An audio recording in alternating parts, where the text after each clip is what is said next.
Okay, so I want to just quickly touch on two non-valvular murmurs, and these are really sometimes hard to catch. Okay, so you've got coarctation and hypertrophic obstructive cardiomyopathy. Now, these are usually diagnosed in autopsy, unfortunately, because they're really hard to diagnose them, and if you don't think about them, you can't diagnose them. So most of our valvular murmurs, they give you plenty of time to catch them. They make a lot of noise, you're gonna get an echo, and even if you don't get the echo that time, usually it's okay, you can usually wait and get an echo later. But these conditions, these patients can have really bad outcomes. Hypertrophic obstructive cardiomyopathy, these are the athletes that go out and exert themselves and they die on the court. And coarc, it's pretty similar because these patients, if not picked up in childhood, they actually cannot be detected until late in their life, like late 20s, which is actually late for this.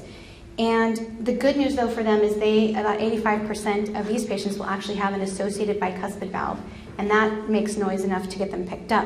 But these patients, the coarc patients, are the ones that, remember, we have the crimp in the hose here, and so the body's trying really hard, the heart's trying really hard to pump past that, and so they're going to have the really high blood pressures. And we had a case in clinic last year of coarc. It was the only one that I've had so far, and definitely crossed that off the bucket list. He was a 24-year-old male who was sent up for chest pain. And he was on, by the time he got to our clinic, he was on 4 different blood pressure medications, and he was still like 180 over 90. It was ridiculous. And he said that he just didn't feel well. And he actually, by the time we saw him, he had a loud systolic murmur, the base and the apex that radiated to his back, and that was the only reason at the time that I really honed in on it, because wow, murmurs that go to the back are usually something bad.